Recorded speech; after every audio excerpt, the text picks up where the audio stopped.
धन्यवाद देते हैं आज के दिन के लिए, इस सुंदर समय के लिए कि जो परमेश्वर ने हमें दिया कि उसके अति महान और सामर्थी नाम को हम लेने वाले हो सकें। हम बड़े धन्यवादी हैं इस समय, इस वक्त अपनी विमेन फेलोशिप के लिए जिन्होंने आज का चर्च कंडक्ट किया है। हम धन्यवाद देते हैं हमारे पासबानों का जिन्होंने हमें ये मौका दिया कि हम आज के सभा को कंडक्ट कर सकें। WFCS women fellowship for Christian services, और ये विमेन फेलोशिप हमेशा ये चाहती है कि हम सब परमेश्वर के नाम का प्रचार करें, उसके अति सामर्थी नाम को जिस भी तरीके के हो सके और जहाँ पर भी हो सके हम लोग उसका नाम लें और उसके बारे में बता सकें, क्योंकि हमारा जो परमेश्वर वह अति महान अति सामर्थी परमेश्वर है। आज का जो हमारा थीम लिया गया है वो है परमेश्वर का भय मानने से आशीषें मिलती हैं। The fear of God leads us to blessings. जितनी भी हमारे को आशीषें हैं, वचन हमें बताता है कि वो सब हमें तभी मिलती हैं जब हम परमेश्वर का भय मानते हैं। जैसा कि आज के पाठ में से पढ़ा गया, निर्गमन उसका 1 अध्याय उसकी 15 आयत से 21 आयत तक, वहाँ पर हमने 2 दाइयों के बारे में देखा कि किस प्रकार से वो परमेश्वर का भय मानती थी और उन्होंने परमेश्वर का भय मानते हुए ये ना देखा कि उनको किसकी आज्ञा का पालन करना है और कैसे करना है, लेकिन उनको ये बात मालूम थी कि उनसे भी ऊपर एक बड़ा अधिकारी उनके ऊपर है जो कि परम परमेश्वर है।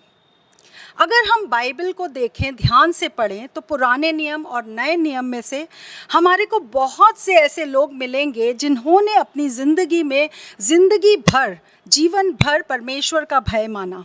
पुराने नियम में से अगर हम देखें अब्राहम के बारे में, तो हम सब जानते हैं कि किस प्रकार से परमेश्वर ने एक अच्छी उम्र में उसको एक बेटे से आशीषित किया।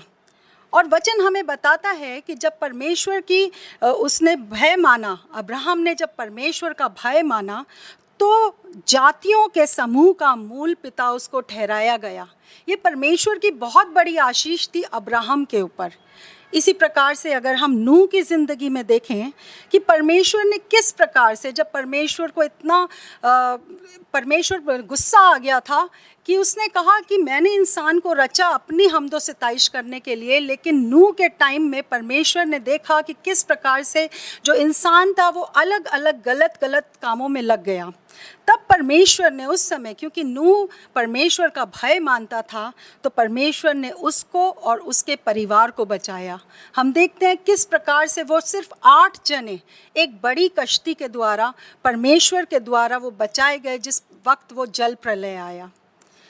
एक और कैरेक्टर के बारे में अगर हम देखें, वो है दाऊद परमेश्वर का भय मानता था।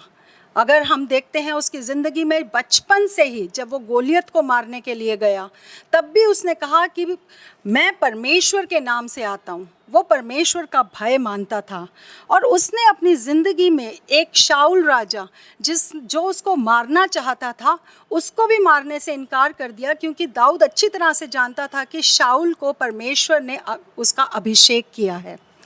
इसी प्रकार से हम पुराने नियम में एक और कैरेक्टर देखें, डैनियल, जिसके विषय में हमें बताते हैं कि किस प्रकार वो परमेश्वर का भय मानता था और उसको और उसके साथियों को परमेश्वर के द्वारा सुरक्षा मिली और किस प्रकार से वो आगे ही आगे बढ़ता गया।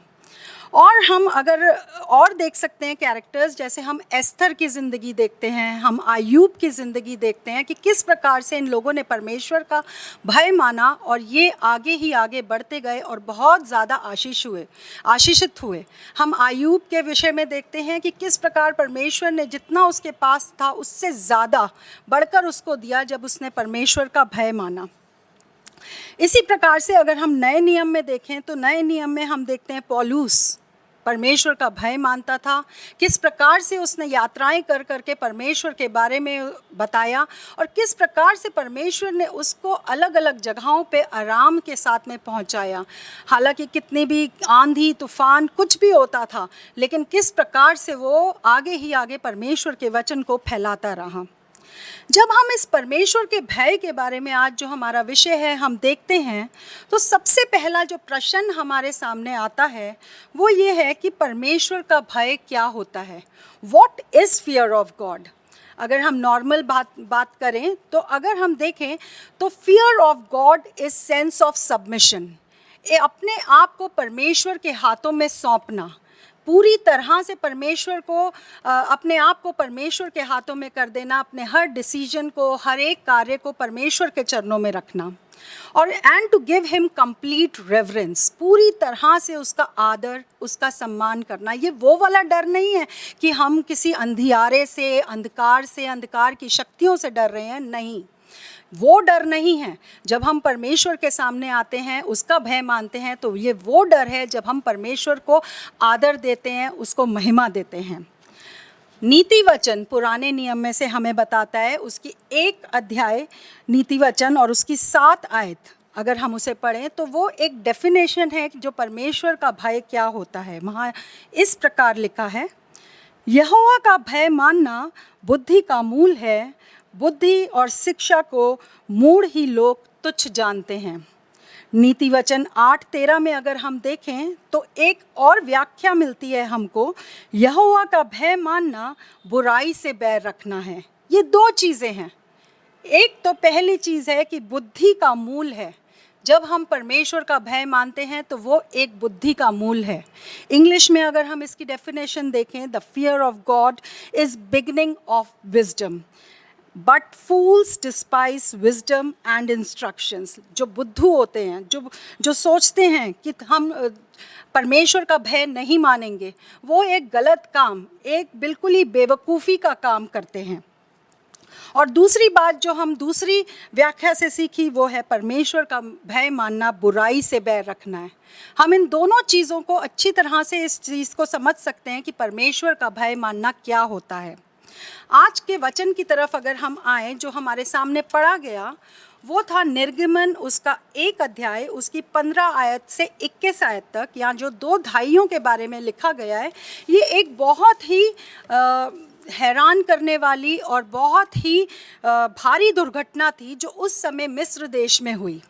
अगर हम निर्गमन 1 अध्याय को पढ़ें, बहुत ध्यान से अगर हम उसको पढ़ें, तो ये अध्याय तब से शुरू होता है जब यूसुफ और याकूब, उसके 12 बेटे, और यूसुफ उसका जो पुत्र, जो कि मिस्र का प्रधानमंत्री हुआ, वो सब यहाँ पर मिस्र में रह रहे थे।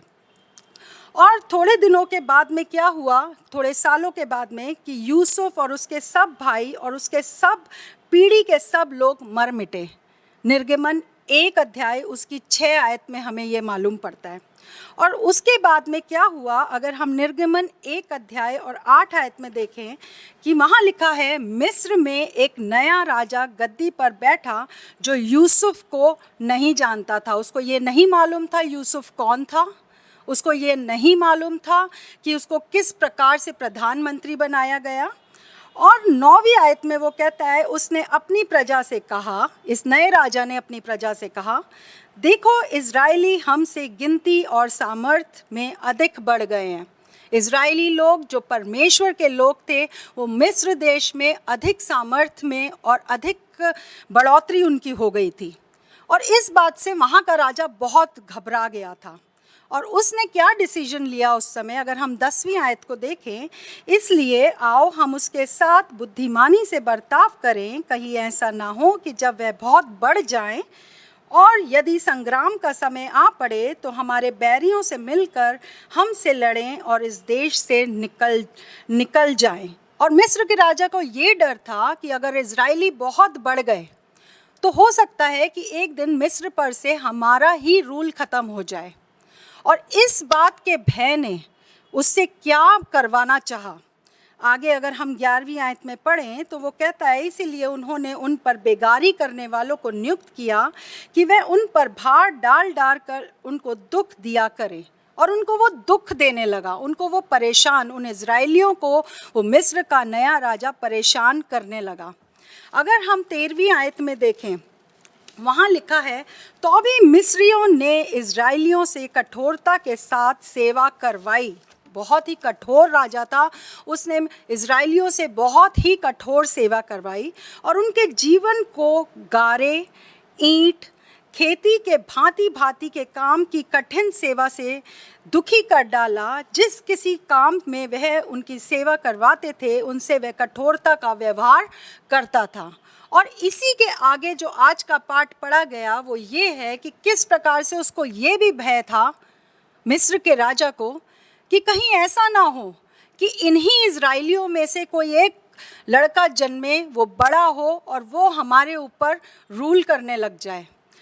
तब उसने क्या ऑर्डर दिया? उसने कहा, शिप्रा और पुआ नामक 2 इब्री भाइयों को मिस्र के राजा ने आज्ञा दी। उसने आज्ञा दी कि जब तुम इब्री स्त्रियों को बच्चा उत्पन्न होने के समय प्रसव के पत्थरों पर बैठी देखो, तब यदि बेटा हो तो उसे मार डालना और बेटी हो तो जीवित रहने देना। एक बहुत ही हार्श ऑर्डर उसने दिया, बहुत ही हार्श ऑर्डर दिया। उसने कहा कि वो जो छोटे बच्चे पैदा होते हैं लड़के, उनको मार दिया जाए।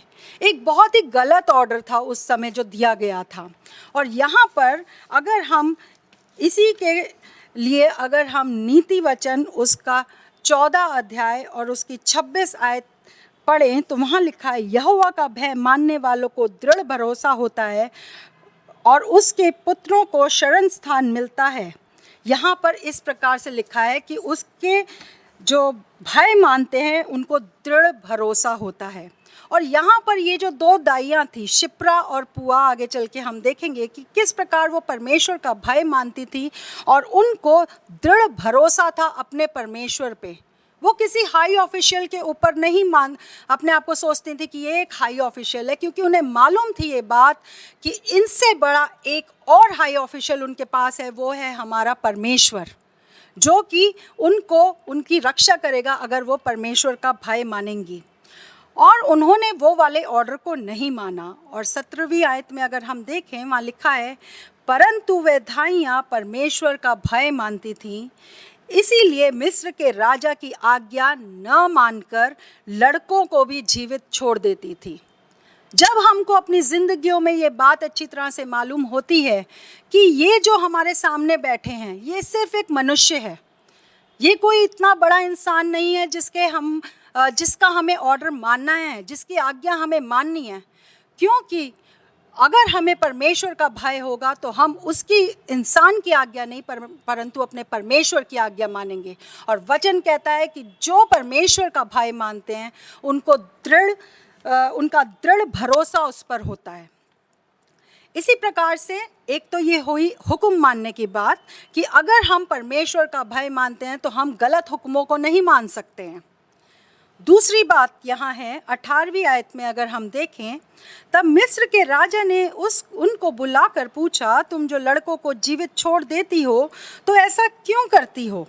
धाइयों ने फिरौन को उत्तर दिया, इब्री स्त्रियाँ मिस्री स्त्रियों के समान नहीं, वे ऐसी फुर्तीली हैं कि धाइयों के पहुँचने से पहले उनको बच्चा उत्पन्न हो जाता है। जब हम परमेश्वर का भय मानते हैं, हमने ऑर्डर्स नहीं माने, हम हाई ऑफिशियल्स का ऑर्डर नहीं मानते, लेकिन जब वो लोग हमसे क्वेश्चन करते हैं तुमने ऐसा क्यों नहीं किया, तो परमेश्वर अपने शब्द हमारे मुंह में डालता है। उन धाइयों की समझ को उसने बढ़ाया और धाइयों ने ये इतनी अच्छी, इतनी प्यारी रीजनिंग दी कि हमारे जाने से पहले ही वो लोग बच्चा जन्म देती हैं। ये एक बहुत बड़ी बात है। ये एक ऐसी चीज़ है जो परमेश्वर की तरफ से हमें मिलती है कि जब हम परमेश्वर का भय मानते हैं तो जो हमारे शब्द होते हैं वो भी परमेश्वर की तरफ से हमारे को मिलते हैं। और तीसरी बात ये है कि हम किसी बात का हमें डर नहीं होता। परमेश्वर का वचन हमें बताता है कि हमारे को अगर हम यहोवा का भय मानते हैं तो हम बुराई से बैर रखते हैं और हमें किसी चीज़ का डर नहीं होता। और 20वीं आयत में लिखा है कि इसीलिए परमेश्वर ने धाइयों के साथ भलाई की और वे लोग बढ़कर बहुत सामर्थी हो गए, बहुत सामर्थी हो गए। अभी जैसा कि मैंने आपके सामने पढ़ा नीति वचन उसका 19 अध्याय, उसका 14 अध्याय, उसकी 26 आयत, यहोवा का भय मानने वालों को दृढ़ भरोसा होता है और उसके पुत्रों को शरण स्थान मिलता है। ये बहुत बड़ी चीज़ है, हम बहुत आशीषित होते हैं। और आज का हमारा जो ये टॉपिक है वो यही है कि जब हम परमेश्वर का भय मानते हैं हमें बहुत सी आशीषें मिलती हैं। और यहाँ पर दी गई हैं वो आशीषें जो उन दाइयों को उस समय मिली, जो उन्होंने लिखा कि वो बहुत बड़ी और उनके लोग बहुत बढ़कर सामर्थी हो गए, और इसीलिए कि धाइयाँ परमेश्वर का, 21वीं आयत में लिखा है, इसीलिए कि धाइयाँ परमेश्वर का भय मानती थी, उसने उनके घर बसाए। घर बसाना कितनी बड़ी बात होती है। ये सारा आशीषें, हमारे बच्चे, हमारे घर, हमारे खेत खलियान, जितनी भी आशीषें हैं, जितनी भी ब्लेसिंग्स हैं जो हमें मिलती हैं, वो सब परमेश्वर का भय मानने से मिलती हैं। आप सब जितने हमें सुन रहे हैं, आप सब जानते हैं, किसी ना किसी ने, और मैं कहती हूँ हर किसी ने ये बात एक्सपीरियंस की होगी। और अगर आपने ये बात एक्सपीरियंस नहीं की तो आप कीजिए, आप परमेश्वर का भय मानिए। परमेश्वर के भय मानने से इतनी हमें आशीषें मिलेंगी कि हमारा जब प्रश्न होएगा, हमारा कई बारी हम जब दुख और परेशानियों में होते हैं, हमारा क्वेश्चन होता है, हमारा प्रश्न होता है, हे परमेश्वर तू कहाँ है। हम दुख के समय इतने परेशान हो जाते हैं, हम कहते हैं परमेश्वर तू कहाँ है। लेकिन जब हम परमेश्वर से का भय मानेंगे तब हमारा प्रश्न बदल जाएगा। उस समय हमारा प्रश्न होगा, हे परमेश्वर तूने ये कैसे किया, how did you do it God. हम अचंभा हो जाएंगे।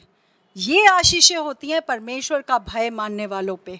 हमें समझ में नहीं आता कि हमारे लिए वो ऐसे ऐसे द्वार खोल देता है, बंजर भूमि में से वो फसल उगा सकता है। ये आशीषें सिर्फ परमेश्वर का भय मानने वालों से होती हैं। तो अजीज़ों, मैं आज आपको एनकरेज करना चाहती हूँ, आपको ये बताना चाहती हूँ कि परमेश्वर का भय मानिए। ये मेरी तरफ से या आपकी तरफ से नहीं है, ये परमेश्वर का जीवित वचन है जो आज हमें बताता है। उसका वचन बहुत महान है, बहुत सामर्थी है। वचन हमें बताता है, चक्कर देखो कि परमेश्वर कैसा भला है। O taste and see how good is our Lord. हमारा परमेश्वर कितना भला है। हम लोग गीत तो गाते हैं अक्सर, बहुत उसकी आशीषें मांगते हैं, उसका भय मानते हैं, लेकिन कई बारी हम उसके भय में नहीं चलते। हम संडे स्कूल्स लेते हैं, हम संडे स्कूल में छोटे बच्चों को बताते हैं कि बेटा अगर ऐसा करोगे तो परमेश्वर आपको देखता है, अगर अकेले होगे तब भी परमेश्वर आपको देखता है। लेकिन जब हम अपने बड़े लोगों को, वो लोग देखते हैं कि हमने अभी कुछ किया, अभी हम परमेश्वर का वचन सुन रहे हैं और थोड़ी देर बाद जाके हम लोग कुछ गलत करते हैं, पर बच्चे हमें देखते हैं। तो परमेश्वर का वचन है, ये बहुत पवित्र वचन है। परमेश्वर हमारा बहुत सामर्थी परमेश्वर है। उसके भय में जीना हमारे ऊपर आशीषें ही आशीषें उंडेल देता है।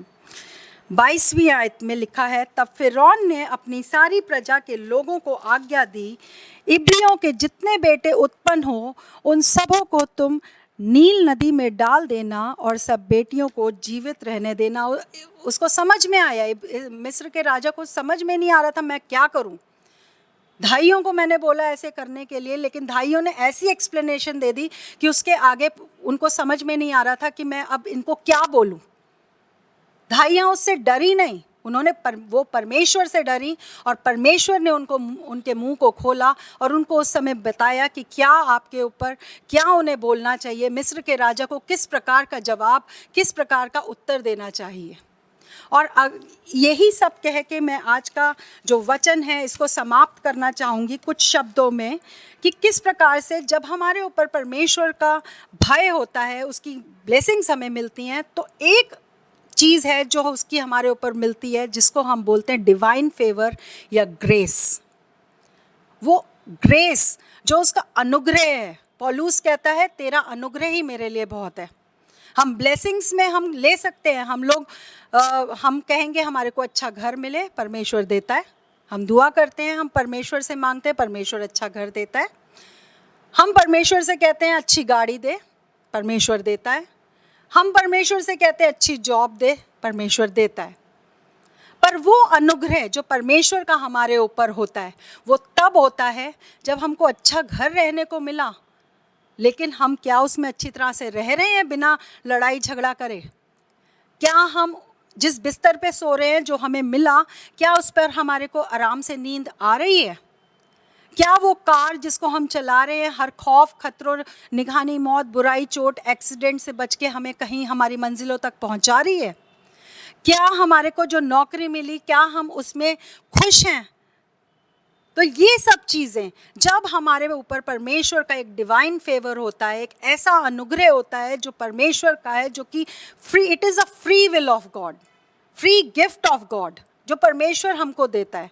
क्या वो हमारे लिए है? हमें उस डिवाइन फेवर को पाना है परमेश्वर का। आशीषें तो परमेश्वर हमें ज़रूर देता है, परंतु अनुग्रह के लिए भी हमें परमेश्वर से प्रार्थना करनी है कि तेरा अनुग्रह परमेश्वर हर वक्त हर समय हमारे ऊपर बना रहे। जिस प्रकार से इन दाइयों ने बिना किसी इंसान के भय से, सिर्फ अपने परमेश्वर का भय मानते हुए अपने आप को आगे को बढ़ाया, अपने मुंह को खोला उस परमेश्वर के लिए, और परमेश्वर ने उनको इतनी आशीषें दी, इतना फेवर उनके ऊपर किया। अजीज़ों, हम भी चाहते हैं कि आज के दिन हम परमेश्वर का भय मानें, उसकी राहों पर चलें और उन आशीषों और उसके उस अनुग्रह को पाने वाले हो सके जो उसकी तरफ से हमें मिलता है। हम परमेश्वर का धन्यवाद देते हैं इस वचन के लिए जो उसने हमें दिया। आइए हम प्रार्थना करें और आज की इस सभा को समाप्त करें। धन्यवाद देते हैं पिता परमेश्वर आज के दिन के लिए, इस सुंदर समय के लिए परमेश्वर जो आपने हमें दिखाया। बड़े धन्यवादी हैं परमेश्वर इस वचन के लिए। परमेश्वर, सच में परमेश्वर, इस वचन के द्वारा परमेश्वर हम अपनी बुद्धि को खोलने वाले हो सके परमेश्वर, क्योंकि परमेश्वर आपका भय मानना बहुत ही बड़े ज़रूरी बात है परमेश्वर। हम धन्यवाद देते हैं पिता परमेश्वर कि आपने आज हमसे इस वचन के द्वारा बातचीत करी, और होने दीजिए परमेश्वर ये जो वचन हमारे सामने बांटा गया है परमेश्वर, वो परमेश्वर लोगों के दिलों में उसका कार्य हो सके, और होने दीजिए परमेश्वर कि इन वचनों के द्वारा हम लोग अपनी ज़िंदगियों में वो आशीषें और आपके अनुग्रह को पाने वाले हो सके।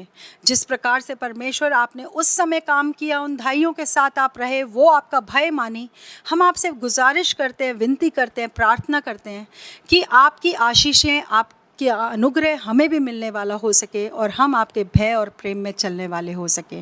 सारा आदर, सारी महिमा, सारी सामर्थ परमेश्वर आपकी हो, और ये सब कुछ मांग लेते हैं आपके प्यारे पुत्र प्रभु यीशु मसीह के मीठे और लायक नाम में। आमीन।